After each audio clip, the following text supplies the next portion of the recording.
Appeals, Division 1 is now in session.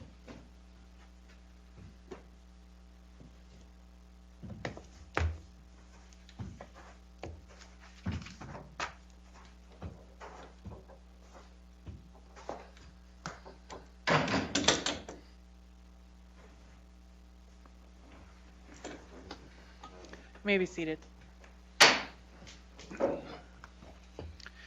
Good morning. Today is May 16th, 2024. This is the time set for oral argument in our case number TX230039W Halo versus Arizona Department of Revenue. Out of respect for counsel and to avoid any embarrassment for anyone in attendance in the courtroom, please make sure your cell phone is on silent. Each side is allocated 20 minutes for oral argument, although you're not required to use all of your time. If appellant wishes to reserve a portion of that time for rebuttal, you are free to do so, but you need to keep track of your own time at the podium.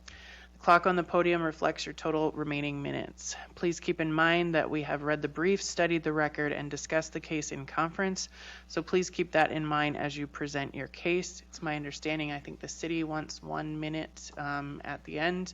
I'm going to let you guys manage that time on your own. And you may proceed.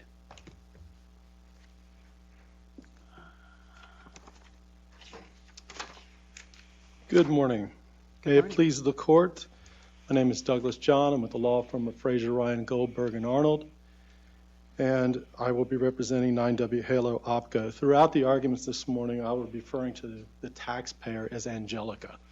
That's what is commonly referred to, and that's what we refer to it throughout the briefing. At the end, I'd like to reserve 4 minutes of time. At issue in this case is whether equipment purchased by Angelica is exempt from use tax under 425159B1 as machinery and equipment used directly in a processing operation. Angelica operates an industrial laundry facility here in Phoenix. The core of its business is the handling, processing, and preparation of reusable healthcare textiles. Healthcare textiles are such things as surgical apparel, surgical drapes, surgical towels, medical uniforms, bed sheets, the normal things you'd expect to see in a hospital context. That's the type of linen that we process. Counsel, do they do anything other than this kind of hospital linen type business? Is it only the hospital linen type business that they do, or is there any other kind of business that they do?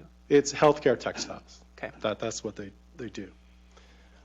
Because these textiles are used in a medical setting, they're a bit different than normal. Counsel, the taxpayer makes its money from renting the linens to the healthcare entity. So it doesn't make money off of the actual laundering of the linen.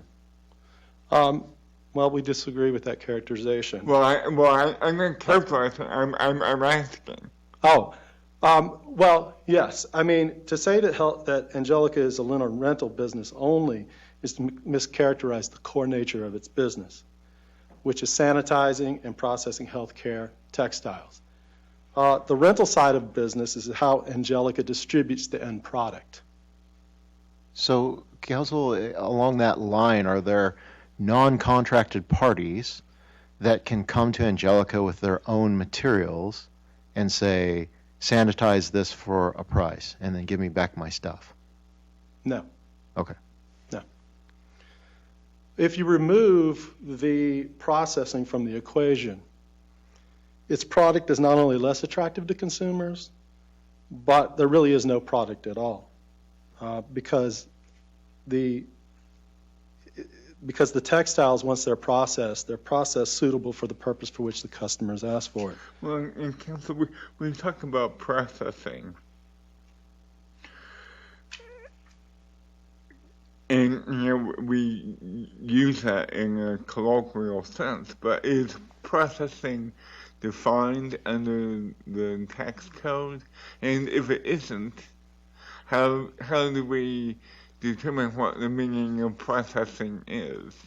Yeah, there's not a definition for it. There never has been a definition for it. but the courts have looked to the plain language of it through dictionary definitions such as Webster's and things like that. And if you look at the way the courts have interpreted over time, processing is a series of actions or operations by which tangible personal property is prepared or converted into marketable form. Distinguishes it from manufacturing. What we do is we change the state or form of the object, in this case textiles. We're not creating something new from it. And you look at the definition in Webster's, processing is a series of actions or operation conducing to an end, especially a continuous operation or treatment, especially in manufacture. That's the Webster's dictionary definition of it. And that's the definition that was used in the published tax court case, Sony heat treating as well. That's the one that they adopted as well, which I think was a 1990s case. Well, then how does the pizza thing not qualify as processing, because you're taking raw dough, right, and you're incorporating that into a product that is ultimately sold. So isn't pizza making processing? Yes, it would be. But let me explain. The way the statute reads is there's two elements essentially that we have to meet. The first is what we do processing. Okay, and if you read the record, there's 17 pages of just factual background on it. As you can see, what we do is on an industrial scale, we are processing textiles, healthcare textiles. The department really doesn't even contest that. The question is whether or not we're processing. In fact, if you look at its answering brief and you look at the issues presented for review, the only issue that they say is the second part of the test, which is whether or not what we do is commonly understood within the ordinary meaning to be processing. So there's a lot of things that could be processing. You're exactly right. What they were doing is processing, and just as the term is commonly, I don't want to say commonly understood, but as the word is understood, it's processing. But it doesn't meet the statutory condition of being processing at all. And that's where, in Blue Line, that's the case you're referring. It seems very odd to say that, yes, it's processing, but it's not processing as commonly understood. That seems odd to me. Well, I think that's where you look at capital castings. Okay? And capital castings discusses the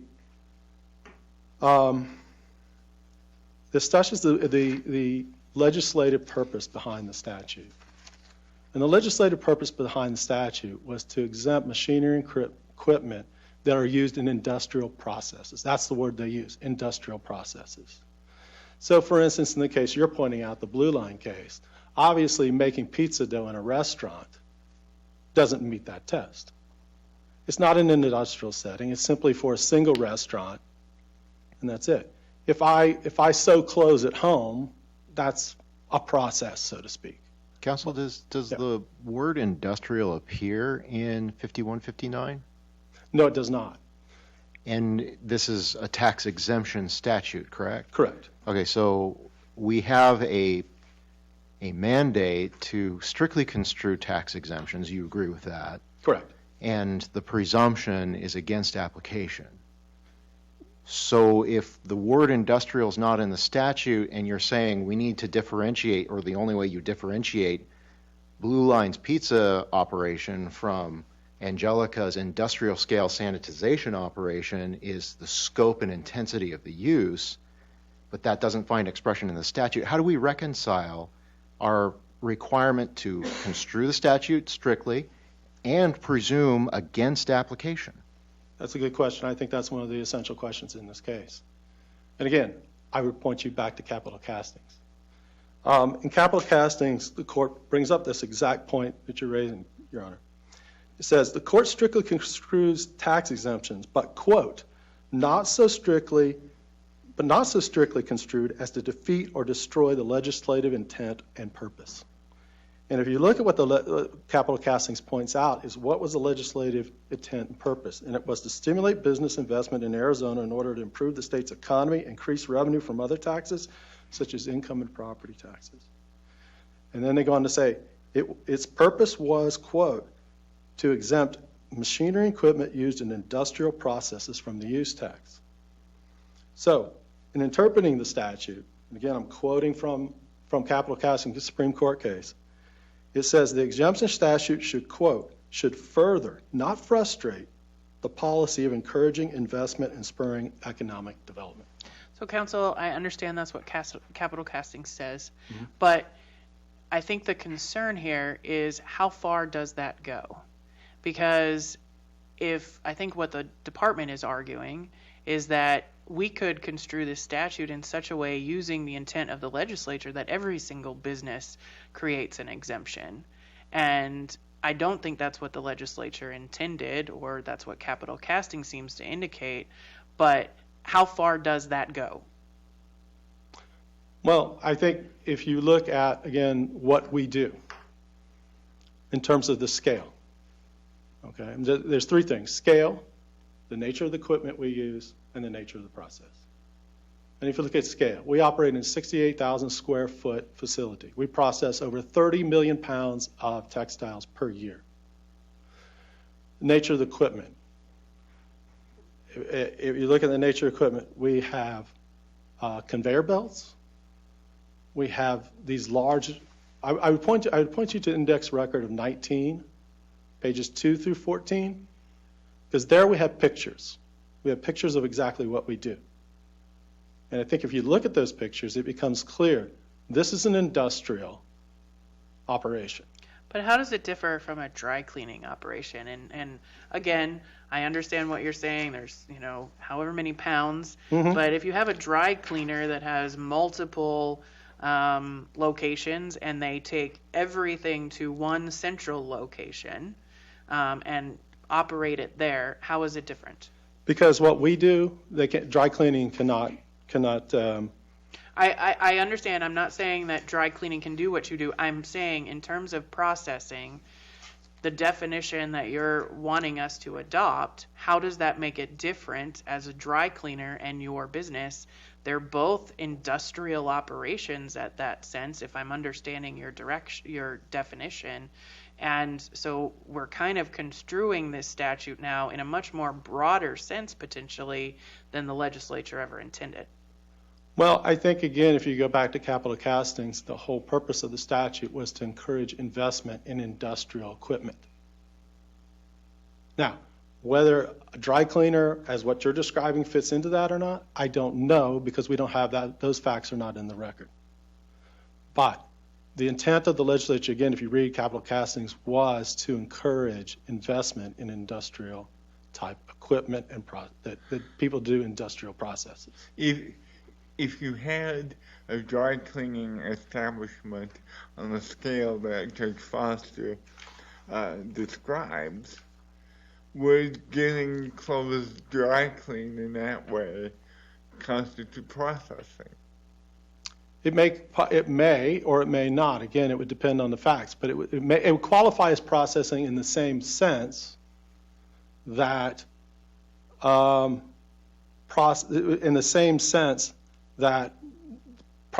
making of the pizza dough in Blue Line. But the question is whether or not it be commonly understood as processing. And again, in Capital Castings, it goes on further.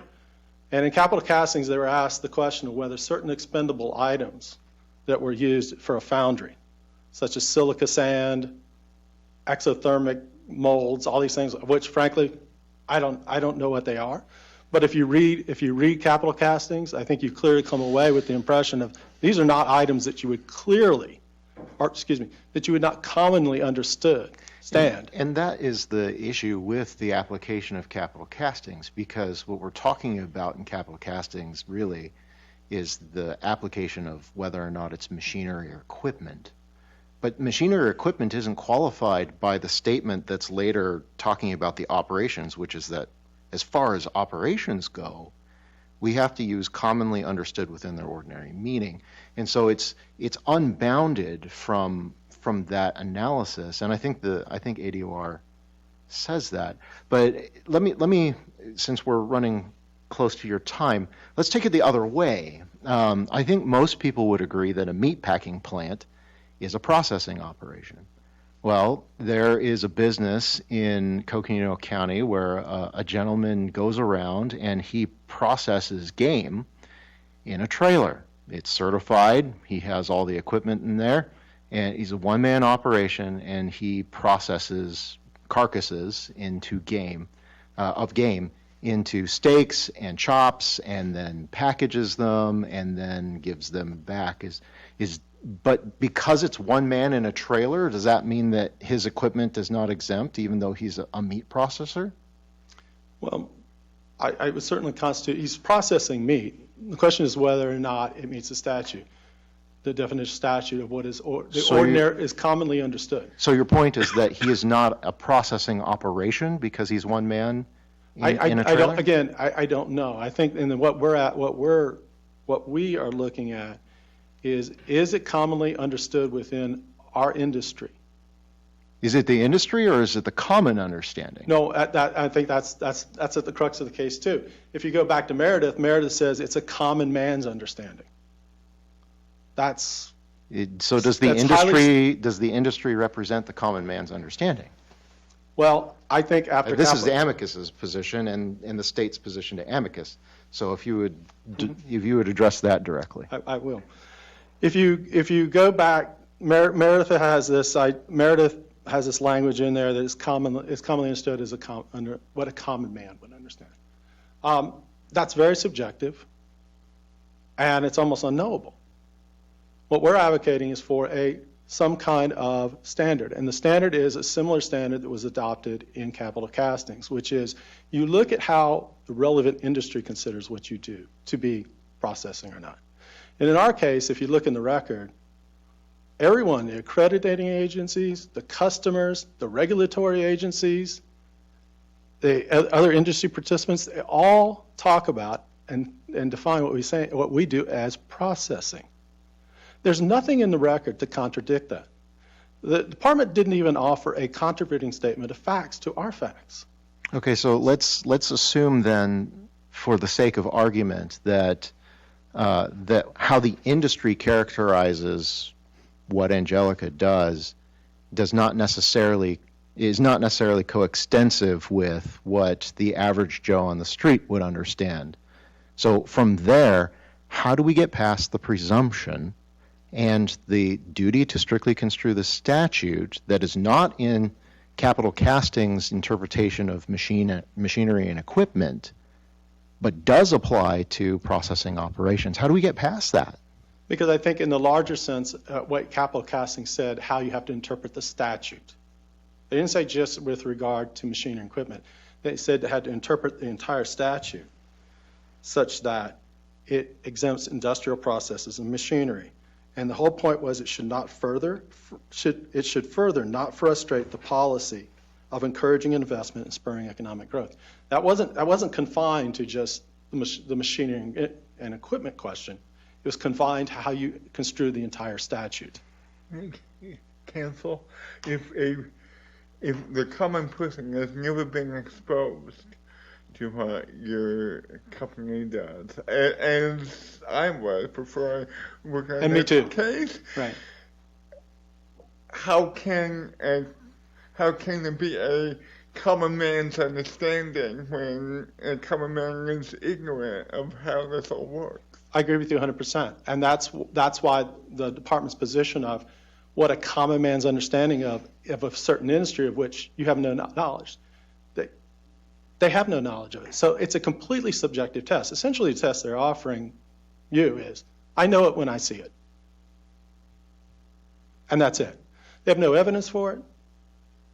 They have nothing to support it. And I don't disagree with that, but the test you're offering us is go against the statute that, according to common understanding, and apply the industry's. So we want the industry's definition of what a processing operation is. And that's the common understanding. Correct. Without reference to what the common understanding really is. Well, I'm saying that you take the same principles of interpretation that were used in capital casting to the machinery and equipment, and you apply them to the operations. How you interpret the common understanding of what the operation is. And I see you're at 2 minutes. I'm way past. Okay, thank you. Thank you, counsel. Mr. Updike?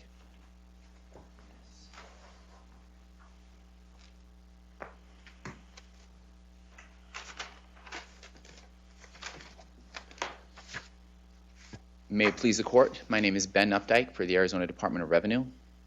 I would like to just say this is a case that is a statutory construction of an exemption, and exemptions are construed strictly against a taxpayer, except as capital casting is instructed, should not be construed so strictly as to basically nullify it, right? When we talk about interpreting it strictly, we still have to figure out what processing means. Well, to slightly correct you, it's not processing, but it's a processing operation. The statutory phrase is, as they have focused on the word processing by itself and to try to define it, but the case law says a processing operation is commonly understood. So not just whether there is some small part like a video recorder that does process within the activity or the operation, but whether the whole operation is considered a processing And operation. with all due respect to the case law out there, I believe the statute uses the word processing, not processing operation. It has a list of 6 things. If we read it, it says machinery or equipment used directly in manufacturing, processing, fabricating, job printing, refining, or metallurgical operations. And the operations is plural, referring back to all 6 activities. So it does say processing operation, manufacturing operation, metallurgical operation. So, Mr. Updike, does that mean that you're saying there has to be some kind of gravamen test about what, we talk about Blue Line, right? And the reasoning of Blue Line is you're not a manufacturing operation because you sell pizzas 101, 1-to-1, right? So the fact that you may engage in some manufacturing, i.e. making dough, doesn't make your whole operation a manufacturing operation, and therefore the exemption doesn't apply. So by parity of reasoning here, doesn't Angelica's argument overcome that by saying the gravamen of our operation is sanitization? Industrial scale and sanitization far outweighs anything it does with regard to renting. So how do you respond to that? Well, I respond to it the same way the court analyzed Blue Line, where it said maybe the majority of making pizza is making the pizza, which looks like a processing operation. But that is not their business. And when we look at it, they also, the reasons they do their business and who their customers are and the nature of being a restaurant compared to being a rental operation here. And in this case, they focused strongly on sanitization, but that's also not all they do. At that same exact plant, they do, I did tour it, and I'm not trying to testify, but they bring all the clothes in bags, so they have to pick them up, and they bring them in bags, and they sort them. That's not really sanitization, that's just sorting. And then they put them into the... So isn't that part of a process? Well, it depends on how you define process. It can be defined so broadly that everything would be a process. Well, And so I can't say that there is not a process in lots of things, but I don't think that's what the legislature intended. But the thing that we're all circling around, though, is you speak as if you know what processing is, but we really haven't found a definition of processing. So there was a definition of processing in Moore and also in Sunny. They did define it as taking raw materials similar, they put in parentheses, like manufacturing and preparing them for market. That's one of the definitions that's been used. But we can also look directly to the statute, because this is a statutory construction issue, and see 6 terms, and we can see that they are related. So we can do statutory construction by saying, well, we have machinery and equipment used in manufacturing, processing, fabricating, job printing, refining, and metallurgical operations. Those 6 operations are similar, and laundry is not like them. I don't think that laundering is really what Angelica does. I think that what it does is industrial scale sanitization. I think that it's probably a mischaracterization of it to say that the person, the washwoman down by the river with the washboard, is the same thing as what Angelica is doing. So I don't know that that helps you. But what I am interested in is this whole interest of, or this whole business about looking at everything together, because if you do look at those things together, it does seem to indicate that those are industrial purposes. everything that you listed in that list. Do I get to look at that list, or do I not get to look at that list because this is a tax exemption statute and I have to strictly construe it? I want to take one step back and say the amicus brief and everything they cited to a manual that was called Laundry Operations and Management. That is something they brought up. They said describes our exact business, and they called it laundry operations. I understand So- that, but what you're trying to do is you're trying to take one word in one context and equate it as equal and synonymous to something in another context that the evidence does not support. So let's move on from that. Okay, I just wanted to make sure that, I just want to say that there is also evidence supporting both sides of the argument. It's not everything they say is processing. And respectfully, I disagree. So let's. Okay. So, can you repeat your question again, and I'll answer the. Yes. So everything in that one list in the statute appears to have to be related to industrial uses.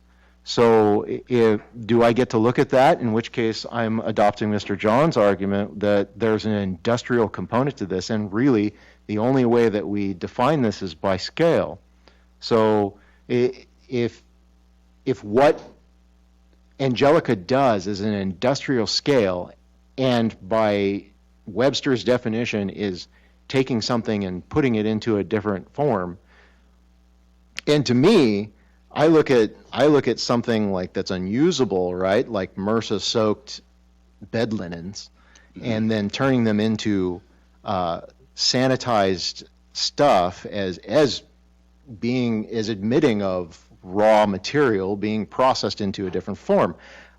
Where I get hung up is that this is a tax exemption statute, as you noted, and I have to strictly construe this. So do I look at everything and say, oh, they all share an industrial character, therefore Angelica's right, and we imply industrial character and we limit it according to, that's what is applied. It's limited according to what its scope is.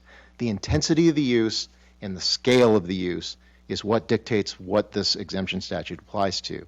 Is that what I do, or do I do something else? So let's answer the question you asked him earlier, whether somebody who's a meat packer, but is an individual meat packer that operates out of a van, and for whatever reason people love him and he's got his business and it's going, would he be a processing operation?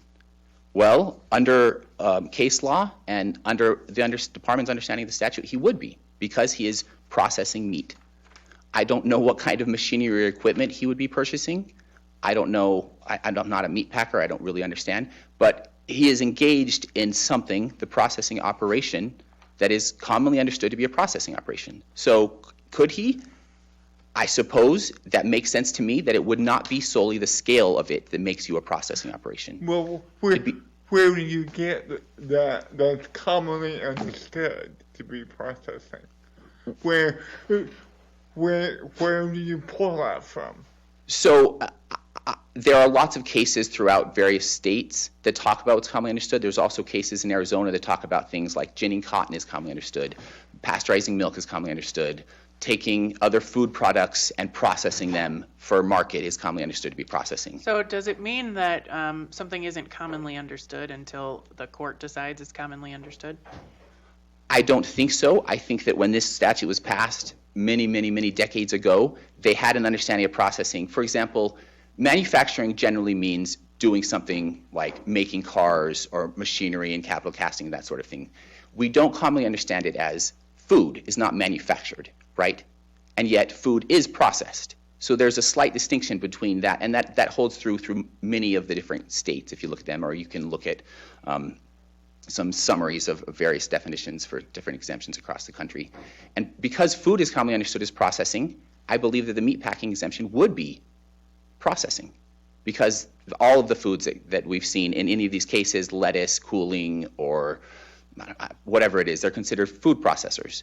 So they're commonly understood as processing because of the history and because of the cases that have noted that they've commonly understood. But it wasn't the courts that determined it. It was the common understanding, as Meredith said, maybe the So common how do man. we add something to common understanding of processing? Or is it only a situation where the department will only make a determination that something is processing once a court has determined that it's processing?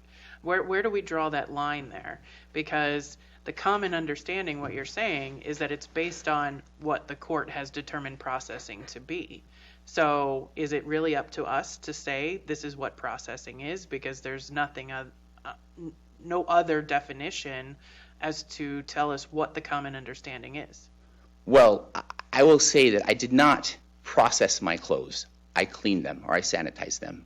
I think that there are many references that clothes are laundered within some of the things they've cited.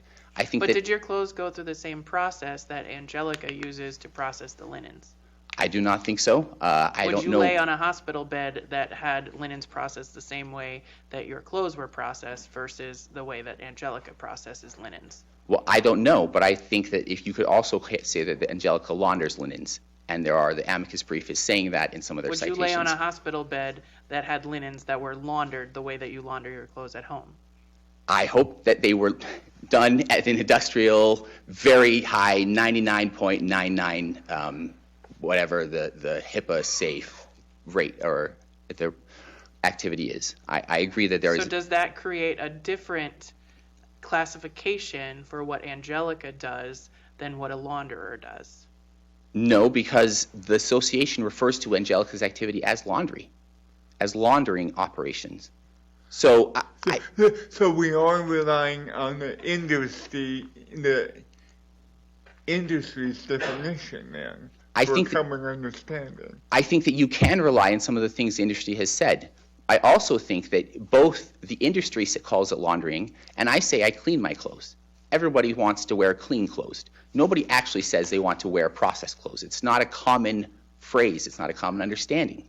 But again, you just said that the process is different for cleaning clothes versus the process that Angelica uses for processing. I'm using the term processing, but I realize you dispute that.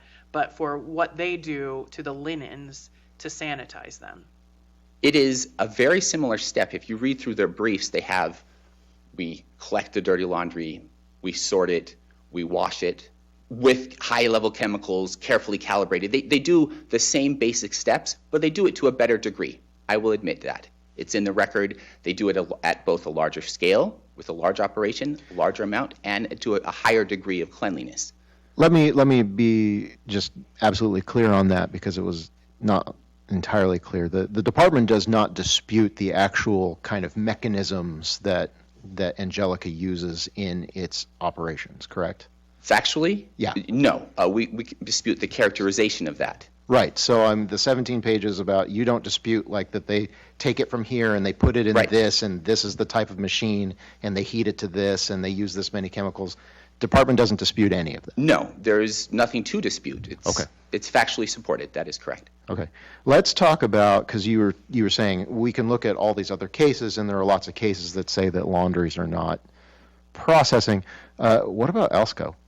ALSCO actually has a dissenting opinion that states it was decided incorrectly against some precedent that had already been in that state.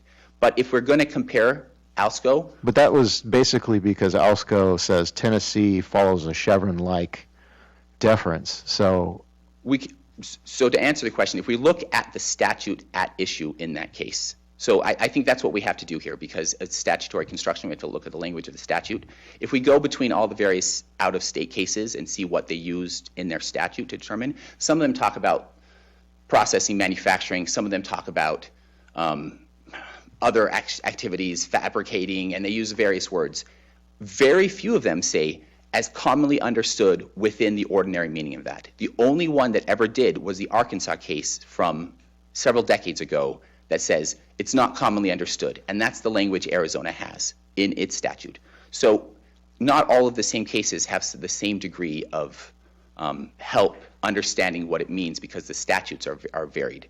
Even in Arizona, some of the cases that talk about processing, the Bruce Church and the Moore case, are talking about different statutes. Some of them are tax statutes, some of them are employment, some of them are other things, whether it's I processing understand or that there are agricultural. different statutes and there's different wording, and when we look at ALSCO, the wording of the Tennessee statute is definitely very different. It actually provides a lot more guidance than this Correct. statute does. But the fact that ALSCO made the decision that it did, that this was processing, the sanitization process we're talking about, was processing for the purpose of an exemption, doesn't that sort of lead us to believe that that is a common understanding? The fact that Tennessee decided that it is a process? Well, I think the majority of the other states say that it is not. So if we're going to go for common understanding, one saying it could be, with the dissenting opinion saying I disagree. So what other cases are directly on point that you can give us as to a sanitizing operation? The that speak Pellerin, to? the Pellerin case from Arkansas is very similar to the language of the statute of Arizona. It talks about commonly understood. But and is that case specifically about sanitization of linen? it's about an industrial scale laundry. It's about dry cleaning, isn't it? I believe it's an industrial scale dry cleaning. Yeah, but dry cleaning. Isn't dry cleaning different than what we're talking about? I mean, haven't we established that already? I don't know that it is exactly. I think that there's cleaning, and there might be if we're talking about whether it does the same degree of hospitals, I don't know that we would say it does. But the scale of it was the industrial scale, from what I'm trying to explain. So the equipment was not bought, the equipment that was bought in the Pellerin case was industrial quality equipment. But there's no other case on point that talks about a sanitization operation. Everything that you're relying on is a laundry dry cleaning type operation. I do not, if you give me a second, I do not think that there was one that is exactly the same factual situation as what we have here. Thank you. So the only thing we have. But your point is that it goes to the argument that scale is not what we're looking at. Is that the That point? is correct. That Okay. if the large-scale industrial dry cleaning was not considered to be processing, then it's not necessarily scale, but instead, under the similar statute that says commonly understood as, it's what does a common man or the industry think of it? So I was not aware, I guess I'm woefully ignorant, I was not aware of the process that goes through with hospital linen. So if you had asked me before this case, is it commonly understood, do I have that common understanding? I would have to say I'm ignorant. So when we talk about common understanding, aren't we really examining what the industry defines as processing?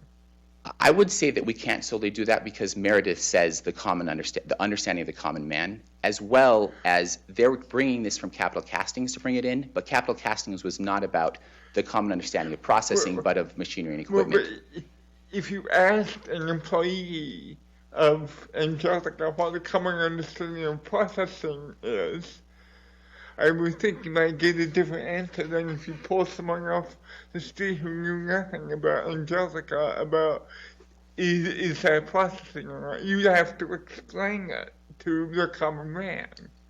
You may, but they didn't approach the common understanding in any of their work. They only said there is somewhere in a contract with the Veterans Affairs where we use the word processing or processed laundry, so therefore it must be processing. But if you read that entire contract, which you can do because it's in the record with one of the statements of facts, you can see that much of what they're talking about is folding linens, hanging linens, putting them in packs, cleaning them, sanitizing them, making them hygienically clean. They use all of the same words. So their source for it must be processing doesn't bear up if you actually review the record, if you look closely at it and see what the language is of that entire contract. In fact, it talks about laundry facility and rental operations. What if they did some sort of study about that, like a corpus linguistics examination of the meaning of processing operation, and then compared it? Would that suffice? That's not here, but is that what you're talking about right now? Is some sort of evidence about what the common understanding is? Well, if they had polled to all of their workers across the country and said, what do you think you do? And they all had said, 100% we agree it's all processing, that would support their argument strongly. If they said it's actually laundry, perhaps that would support the departments. But they didn't do that because they don't want to go to the common understanding. And because that's gone, we're stuck with the presumption and the strict construction. That is correct. We have a strict construction, which is why the department didn't directly oppose their facts below, because if we do a strict construction of a tax exemption against finding exemption, we cannot say that something that might be understood as processing, but there's not a lot of direct evidence for it, is processing, because that just broadly throws open the scope of the tax exemption. Contrary to even capital castings, which said we can't, we do want to encourage investing, but do we want to encourage investing in every industry in Arizona? That's not, are we going to stop when they process cars after they're rented? When they do our lawyers' processors, because we use word processing, and sometimes we have a process for something in an office. At some point, you have to cut it. And where do we cut it? We can even cut it with how their industry refers to it themselves as a laundry operation. They use those words. It is not out of the scope of this argument to say that they've referred to it as a laundry operation. So finding it a laundry operation is a common understanding. Thank you, Councilman. And I'm sorry I didn't save time for.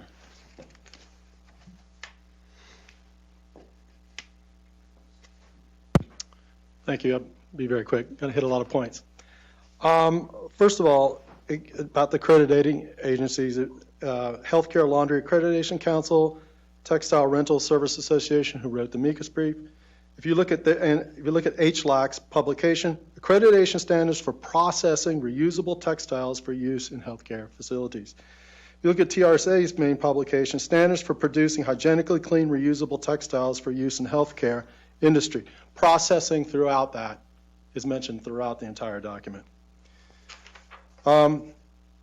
He talks about the VA contract. Throughout the VA contract, it continuously says what they're doing is processing, processing, processing.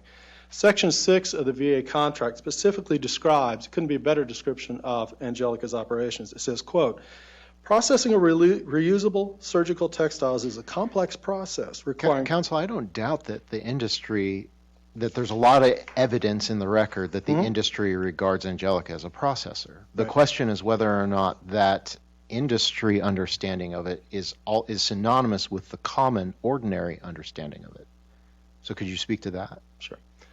It depends on where you get the common understanding, and that's the question that's been posed here, is whether it's a man on the street or whether it's in the relevant industry. And from an evidentiary perspective, I don't know how you come to how you ever find out what is the common understanding. Do you go out and take a poll of people? I don't think that's a very effective way to do it. So again, what I'm pointing to is you look at what is considered to be a common understanding within a particular industry. And that's the standard that, again, same principle is applied in capital castings, you apply it to this case. Thank you, Counsel. Counsel, thank you for your presentations today. We appreciate your briefing. We'll take this matter under advisement and issue a written decision in due course. The court... I'm sorry, the time expired for your side. The court is adjourned as to this matter. We will be staying on the bench while the court gets ready for the next matter. Thank you. Thank you.